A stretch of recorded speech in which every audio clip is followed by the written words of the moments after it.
그동안 여러분들 잘 지내셨죠? 네. 네, 우리 권사님들, 우리 성도님들 연세들이 많으신데 한 번도 그 나쁜 소식이 안 들리고 코로나도 잘 견디시고 정말 건강하게 뵙게 돼서 너무나 반갑고 기쁩니다. 오늘은 이제 어버이 주일인데 새롭게 바라보는 어버이 주일이라는 제목으로 조금 어버이 주일 그리고 우리나라의 그 노인 문제에 대해서 좀 생각해보는 그런 시간을 갖도록 하겠습니다. 어버이날은 역사적으로 말하자면 어머니날로부터 시작이 되었습니다. 일찍이 미국 필라델피아의 그 웹스터라는 마을에서 26년 동안 주일학교 교사로 있었던 애너 제비스라는 여성분, 애너 제비스 여사를 추모한 데서 일했습니다. 1907년에 시작하여서 1914년부터 공식적으로 매월 둘째 주일을 어머니날로 정했습니다. 미국은 좀 특색이 있는데요. 우리나라는 그 어떤 기념일을 날짜로 정하는데 미국은 주로 요일로 정합니다.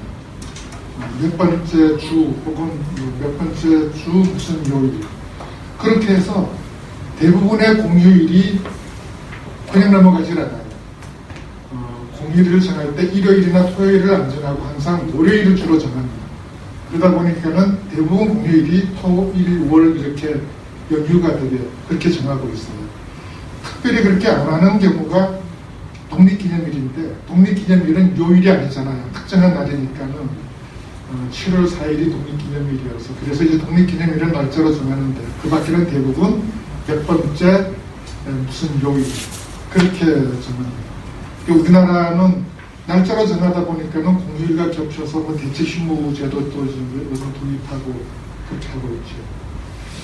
우리나라는 1956년부터 어머니날을 기리기 시작했다가 1973년부터 어머니날을 어버이날로 바꿨죠. 제가 고등학교 다닐 때였습니다. 저 그때 좀 불만스러웠어요. 제가 어렸을 때는 매일매일이 아버지 날이었거든요.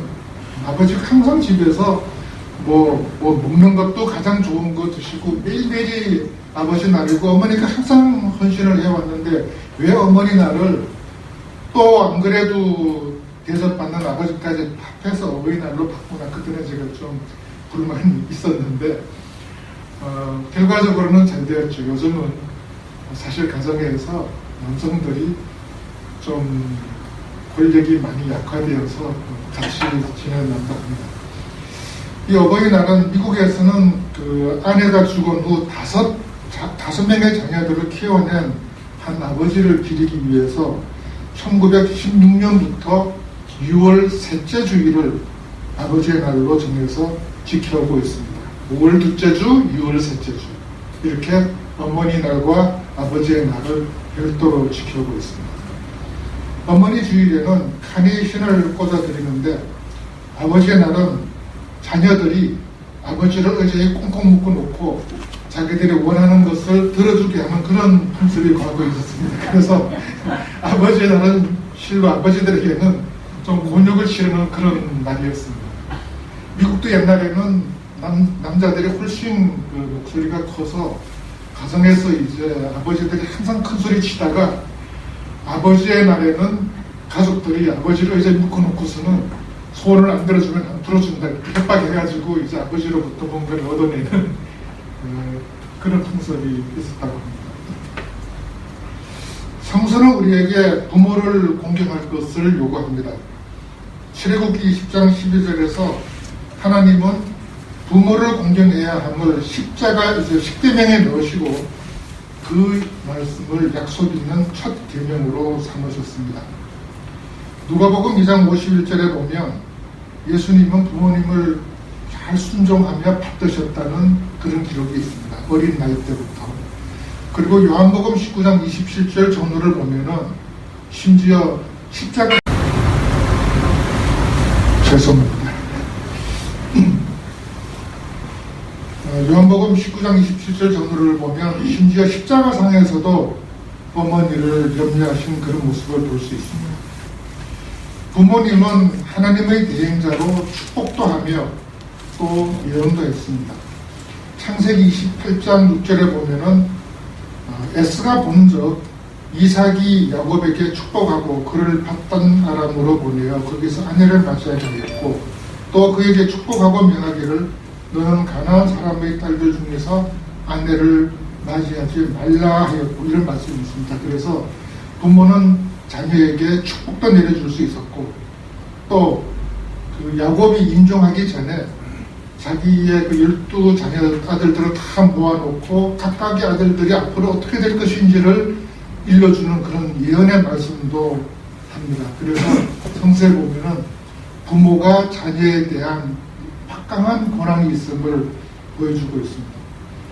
그리고 오늘의 본문 말씀은 일종의 도덕적 계율로서 부모에게 효도를 다할 것을 요구하고 있습니다. 이미 성서 여러 곳에서 상세하게 강조된 것과 같이 인간의 윤리는 부모 효행에서부터 시작됩니다. 부모님에게 효를 하는 것으로부터 인간의 윤리가 시작된다고 성서는 우리에게 가르치고 있습니다. 부모와 자녀의 관계는 가정윤리에 기초여 모든 인간의 행위의 첫 번째 규범이라는 것입니다. 인간 최초 그리고 최소의 공동체는 바로 가정입니다. 인간이 만든 최초의 공동체는 가정이고 그리고 인간이 만든 모든 공동체 중에 가장 작은 것이 가정이지요. 이 가정제도는 신구약 신학의 원리이며 우리가 평생토록 수행해도 정말 제대로 다 할 수 없는, 정확하게 완벽하게 할 수 없는 인생 최대의 과제라고도 할 수 있습니다.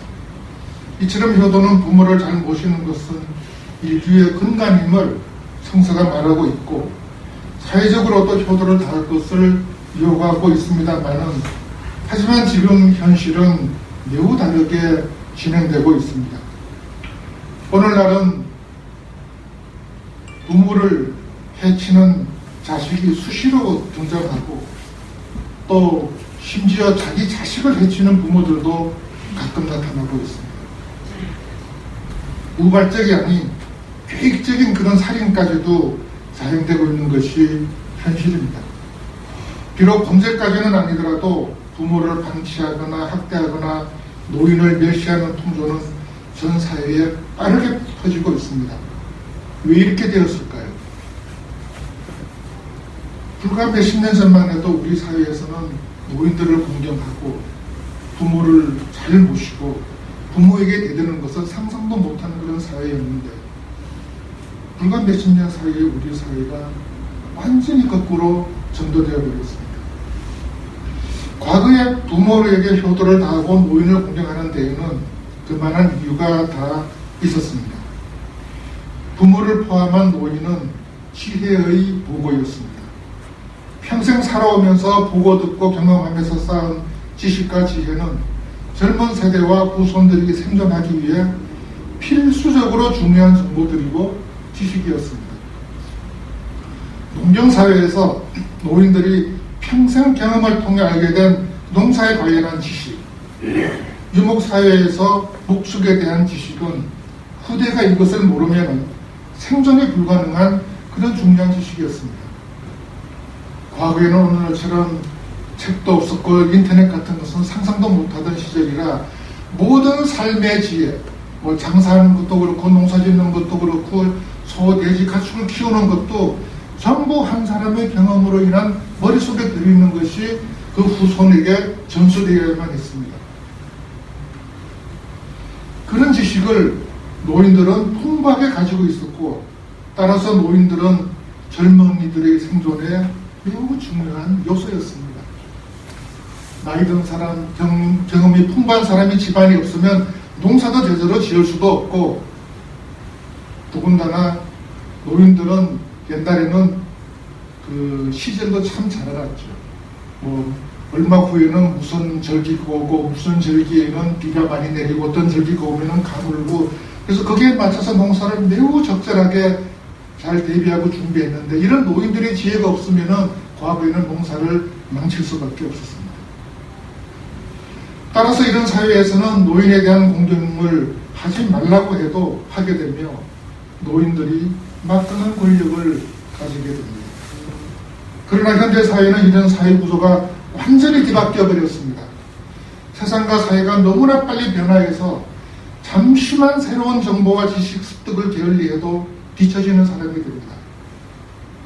어제까지 굉장히 중요했던 지식과 능력이 오늘에는 무용지물이 되거나 아무 쓸모가 없게 되는 그런 게 현대사회의 특징입니다.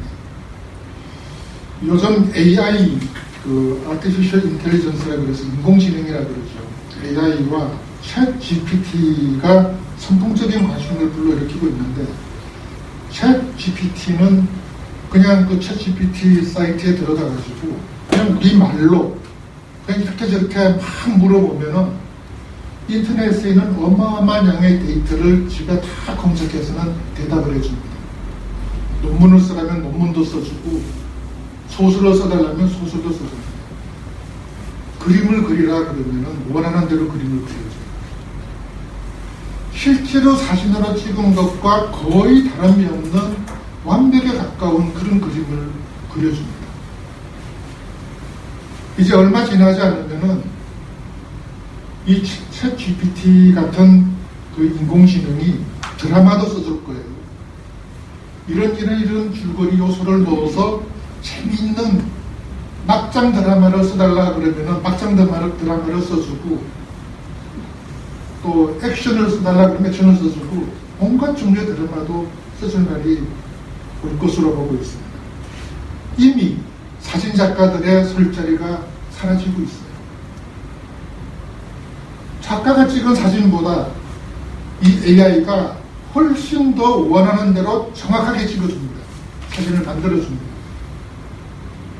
심지어 컴퓨터 프로그래밍도 지금 챗 GPT가 합니다. 이 코딩을 잘하는 그 팀장이 서너 명의 도와줄 수 있는 수준의 직원만 데리고 챗 GPT를 가지고 코딩을 하면은 20-30명이 할 수 있는 일을 해치울 수 있다고 합니다. 이런 상황에서 평생을 살면서 습득해온 노인들의 지식은 이제 아무런 쓸모가 없게 되어버렸습니다. 오히려 새로운 세상을 향해 나아가는 젊은이들에게 때로는 짐이 되기도 합니다.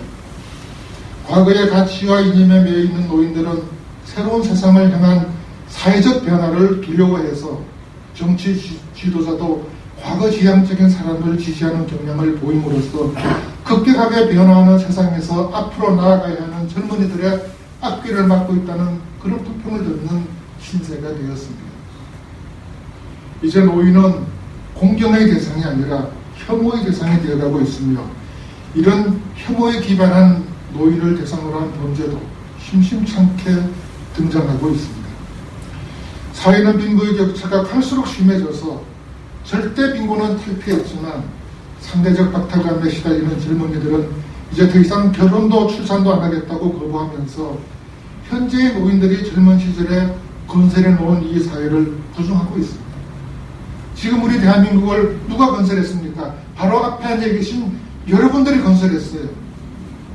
여러분들이 젊은 시절에 정말 피땀 흘려서 하루 10시간, 12시간, 하루 2교대 노동을 주 6일, 7일, 한 달에 하루밖에 못 쉬는 그런 험악한 노동을 하면서 우리 사회를 건설해 놨는데, 오늘날 젊은이들은 이 사회에 대해서 부정하고 있는 것입니다. 그리고 이런 사회 구조를 만들어가는 정치 세력을 노인들은 또 지지함으로써 자신의 입지를 스스로 무너뜨리고 있기도 합니다. 전통적인 윤리관을 송두리째 뒤엎는 사회적 대격변이 지금 소리 없이 진행되어 가고 있는 것입니다.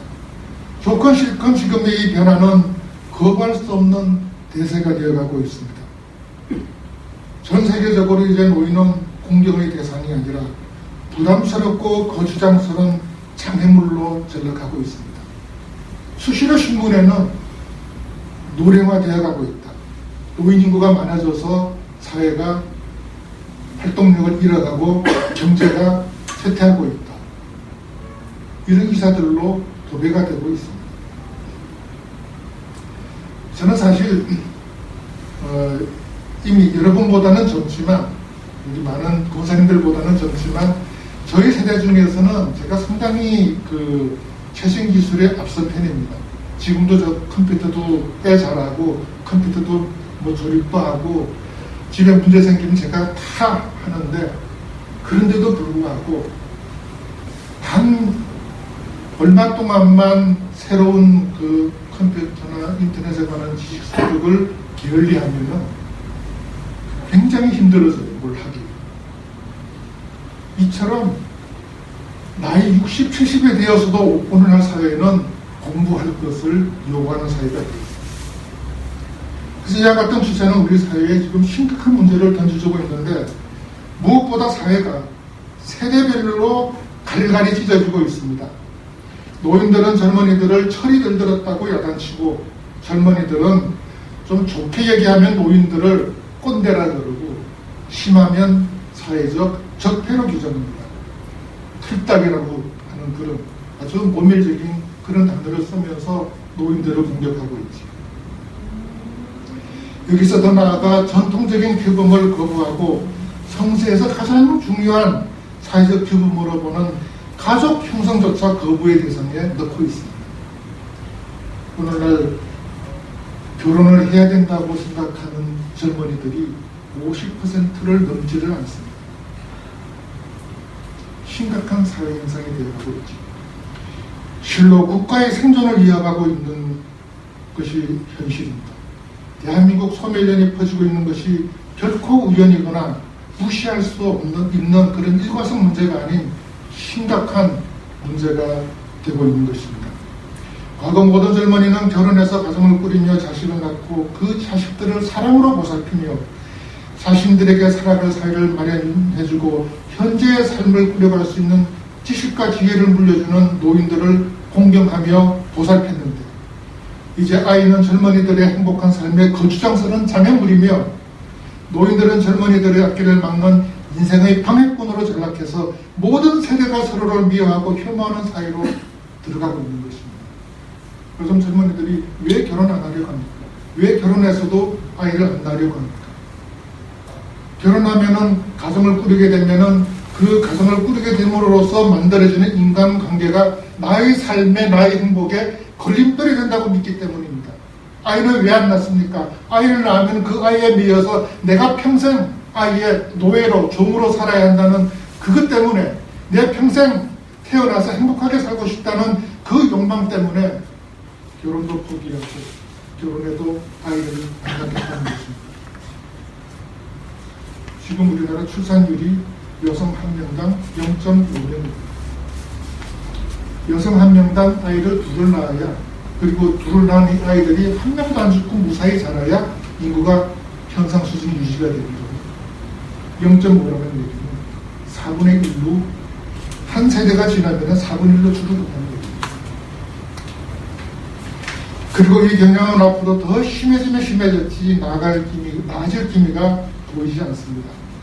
그리고 이런 경향성은 우리나라가 전 세계에서 최첨단을 달리고 있다고 해도 과언이 아닙니다.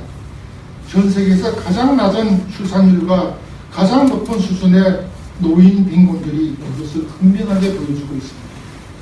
우리나라 노인 빈곤율이 45%에 달하고 있습니다. 이런 참혹한 상황을 우리는 타개해야만 합니다. 그래야 우리와 우리 후손이 평화와 번영을 누리고 행복한 삶을 살 수 있기 때문입니다. 이 상황을 타개해야 노인들도 공경을 받고 젊은이들도 자녀들을 낳아서 훌륭하게 잘 키울 수 있기 때문입니다. 많은 해결책들을 제시하고 있지만 우리는 기독교인으로서 다시 성서로 돌아가 봐야 합니다. 성서가 하나님이 우리에게 무엇을 요구하시는지를 살펴보는 것이 최우선 과제일 것입니다. 성서에서 말하는 부모를 공경하라는 말씀과 또 가난한 과부의 것을 빼앗지 말고 추수할 때 모든 공부를 깨끗이 거둬들이지 말고 가난한 자들을 위해 일부러 흘려서 배고픈 자들이 이삭을 주워갈 수 있게 하라는 그런 말씀들이 있습니다. 저도 국민학교 3학년 때 그때 굉장히 가난했어요. 흉년이 엄청나게 들어가지고 하도 배가 고파서 들에 나가서 밀을 추수한 밭에서 밀 이삭을 주워서 그것을 주워다가 볶아 먹었던 그런 기억이 있습니다. 63년, 60년대 보릿고개가 있던 그런 시절이었죠. 성서의 이런 말씀들을 현대적으로 해석하면 사회적 복지 시스템을 만들라는 뜻입니다. 사회 공동체가 약자와 힘없는 자들이 마지막으로 기댈 그 어떤 것을 마련해야 한다는 의미입니다. 그런 약자와 힘없는 자들을 모른 채 해서는 안 된다는 것이죠. 성서 시대는 정교일치의 사회였습니다. 종교 지도자가 정치 지도자들을 겸하던 그런 시대에 구약 성서의 많은 부분이 쓰였거나 그런 시대에 관한 내용이었고, 사울 왕을 세움으로써 정교 분리가 시작되고 다윗 왕으로 인해 형식적으로 완전히 정교 분리가 된 이후에도 이스라엘은 실질적으로 정교일치의 사회였습니다. 왕도 하나님의 말씀은 거역하지 못했거든요. 그 이전에 사무엘 선지자가 사울 왕을 세우기 이전에는 선지자나 사사, 하나님의 택함을 받은 사람이 종교 지도자인과 동시에 정치 지도자였습니다. 오늘날 헌금에 해당하는 성전에 내는 성전세는 그래서 성전을 위해서만 쓰인 것이 아니라 제사장들에게만 쓰인 것이 아니라 나라를 운영하는 데도 쓰였습니다. 따라서 과거 성전과 제사장들이 하던 일을 오늘날 국가가 해야만 합니다. 즉 성전이 하던 가난한 자들을 돕고 약자를 보호하는 것이 오늘날 국가의 사명이 된 것입니다. 오늘날 우리가 당면한 문제를 해결하기 위해서는 국가가 앞장서서 역할을 해야 된다는 것이 성서의 깊은 뜻입니다. 오늘날 우리 사회도 국가가 노인들 복지에 많은 역할을 하는 방향으로 흘러가고 있는 것은 사실입니다. 그러나 아직 많이 부족합니다. 과거에는 노인이 아프면 세상을 뜰 때까지 가족과 자녀들이 돌봤는데 지금은 이 역할을 담당해야 할 국가는 그렇게까지 열심히 노인들을 돌보지 않습니다. 그래서 쓸쓸하게 아무도 없는 단칸방에서 고독사는 노인들이 급격하게 늘고 있습니다. 제가 85년에 미국을 갔는데 그 시절에 벌써 미국이 세계적으로 볼 때 복지가 그렇게 뛰어난 나라가 아닙니다. 딱 평균 수준이에요. 그런데 85년 그때 미국은 65세 이상 노인들에게는 국민연금을 들었건 안 들었건 무조건 한 달에 900불, 우리나라 돈으로 100만 원에 넘는 돈을 주더라고요. 지금 30년이 지났는데 우리나라는 아직도 이제 한 30만 원 정도 주고 있지. 그리고 65세 이상 노인들을 맡으면은 미국은 무조건 병원비 국가에서 거의 100%가 부담입니다. 65세 이상. 그래서 정작 늙어서 노인이 되고 나면은 병원비 걱정할 필요 없고 최소한 먹고 살 거 걱정할 필요가 없어요. 그 900불을 안 받으면은 노인들이 살 아파트와 한 달 생활비를 지급해 줍니다. 그래서 이렇게 복지 시스템이 잘 돼 있는 나라들은 아직도 아이도 많이 낳고 자녀들이 노인들을, 자기 부모들을 부담스러워하지 않습니다.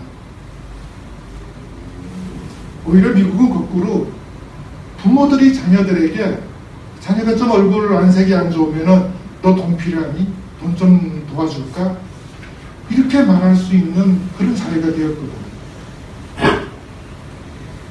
가톨릭 교회에서 성자로 시성된 테레사 수녀도 인도에서 불가촉 천민 계급이어서 임종도 길거리에서 맞을 수밖에 없는 수많은 가난한 노인들과 불치병 환자들에게 편안하게 임종할 장소를 제공하는 일을 함으로써 성인이 되었습니다.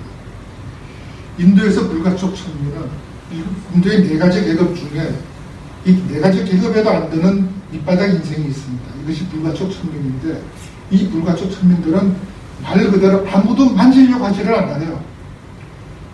그래서 죽은 다음에 그 시체도 아무도 만지려고 하질 않아서 그냥 길거리에서 죽어서 썩어가는 거예요.